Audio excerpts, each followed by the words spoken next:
ফরাদ মাজার, তারপরে যে তোমার আসিফ নজরুল, এখন আর বসে থাকার সময় নেই। আমাদেরও বাড়ি ঘরে আগুন দিচ্ছে, ওদেরও বাড়ি ঘরে আগুন পাবলিক দেবে। আজকে আজকে তাদের একটাই কাজ, সব জায়গায় বসে থাকবে আর খালি আগুন দেবে। কিছু আগুনের ব্যবস্থা ওদের আমাদের রাখা দরকার। ওদের সেটাই পুলিশ কমিশনার সে কথাই বলবে। তো আমাদের তো ঠেকাইতো পদ্মা সেতু করছে, তো ওই জন্য সেতু ভবনের উপর এত চাপা। আসসালামু ফোন করছিল, বলো কি? না না না, তখন চাপ পড়ে গেছে, সরি। ও, কাদের ভাই ফোন রেখেছিল, তখন আবার চাপ পড়ে হঠাৎ গিয়েছিল, সরি। আচ্ছা জি জি আপা। ঠিক আছে। ওরা কিন্তু ওই সব জায়গায় আবার তৈরি হচ্ছে আর শুধু আগুন দিয়ে পোড়াবে সব, হ্যাঁ হ্যাঁ বুঝছো? জি আপা, আপনি কাদের ভাইকে যেভাবে নির্দেশ জি জি হ্যাঁ, না সব আমাদের লোক থাকতে হবে। আর ওরা তো আগুন দিয়ে পোড়াবে, তো ওদের বাড়ি গাড়ি আছে, আর সেগুলো পাবলিক দিয়ে পোড়াবে, আর কি করবে? জি জি জি তাহলে অন্য কিছু করে লাভ নেই। তোরা পোড়াবি আর আমরা পোড়াবো। জি রাইট, এটাই ঠিক ফর টাইম। হুম, জি জি আপা। আমরা এখন ওই কাদের ভাই আছে, কাদের ভাই দিব জাস্ট একটা গায়েবানা জানাজা পরে আমরা চলে আসবো, যেহেতু প্রোগ্রাম দিয়ে দেওয়া হয়েছে। এই জন্য জাস্ট একটা গায়েবানা জানাজা পরে আমরা 10 মিনিটের মধ্যেই চলে আসবো। যার যার গন্তব্যে মহল্লায় চলে না, যাবে, যার যার এলাকায়, যার যার এলাকায় চলে যাবে। রাইট, হ্যাঁ বিভিন্ন এলাকায় লোক ঠিক করা এবং সেই করা, হ্যাঁ। সব নেতা কমিটির ওভাবে ব্যবস্থা করা। জি, কাদের ভাইকে আমি একটু দিচ্ছি, আপনি প্রত্যেকটা এমপি কে ডাকো, খবর দাও, প্রত্যেক এলাকার পরিষদ দিতে হবে।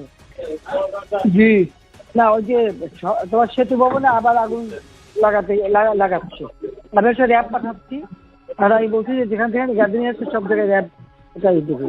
আর ওরা আগুন দিচ্ছে, ওদের বাড়ি ঘর আছে না, এখন আর বসে থাকার সময় নেই। আমাদেরও বাড়ি ঘরে আগুন দিচ্ছে, ওদেরও বাড়ি ঘরে আগুন পাবলিক দেবে।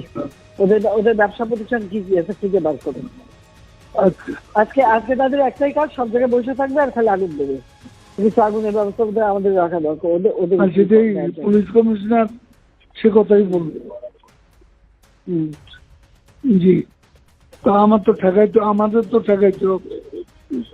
হ্যাঁ, না আমরা মাঠে না থাকলে পুলিশ ওরা পারবে না। আর এমনি র্যাবে বলে দিচ্ছে হেলিকপ্টার দিয়ে ওখানে ই করবে। বিজিবি বলছে যেতে, বিজিবি একবার আগুন দিচ্ছে, পোড়াইছে, আবার আগুন দিচ্ছে। এগুলো কেউ চোখে রাখে না এই দেশে। আমার এই যে অবাক লাগে। না, ওই তো পদ্মা সেতু করছে, তো ওই জন্য সেতু ভবনের উপর এত না, পদ্মা সেতু তোমার টোল প্লাজা পুরাই একেবারে ছাই করে দিচ্ছে, মেট্রো রেল করছে, সব জায়গায় তো কোথায় না আগুন দিচ্ছে তারা। বিটিআরসি ভবন পোড়াইছে, বিটিভি ভবন পোড়াইছে। মানে বাংলাদেশটা যে উন্নতি করছে, এখন যা যা করছে সব ধ্বংস করছে। এটা বলো যে জনগণকে বলো যে আপনাদের জন্য যেটা করা হচ্ছে আজকে এরা সেইগুলি পড়ায় শেষ করে দিচ্ছে। আর আমাদের সাথে কথা হয় একরকম, তারা চলে যেয়ে করে আর এক রকম। আলোচনা করে তো এর ভিতরে করে নেতাও নেই, কেউ নেই। এখন খালি আগুন দিয়ে এটা বলে ওটা বলতে হবে তোমার যে আলোচনা তো হিসেব মাধ্যমে সবসময় চলতেছিল। ওরা যারা আসে কথা যা দেয় যাই আবার সেটা করতে পারে উল্টো করে। ঠিক আছে, আগাগুলোই তো কথা বলতেছে, বিজেপির সাথে সবসময় তো যোগাযোগ আছে, কথা দিচ্ছে, বললে কি হবে? ওরা তো এদের আসলে কোনো ইয়ে না, ওরা কথা থাকে না। এরা একটা কথা বলে পরে রাখতে পারে না, উনি যে আর একটা হয়ে যায়। এদের পরামর্শদাতা ফরাদ মাজার, তারপরে যে তোমার আসিফ নজরুল, শহীদুল আলম, সংসদের সামনে শহীদুল আলম কতগুলো অভিনয় শিল্পীর নামে হ্যাঁ বেশ কিছু ওখানে দাঁড় করাইছিল। পরে আমাদের লোকজন প্রেশার দিয়ে ওই যে পুলিশ এদের হটাইয়া ওদিকে বের করে পান গেছে। না, তা অভিনয় যেটা নেওয়া হয়েছিল দায় থাকতো, ওদের আর কি করার কিছু নেই, দায় থাকতো। ওগুলা সংখ্যায় বাড়তেছে, দাঁড় করাইয়া এরপরে সংখ্যায় বাড়তেছে। ও আচ্ছা, এই জন্যই একটা দুর্বিষয়। শহীদুল আলম ইনভলভ তো।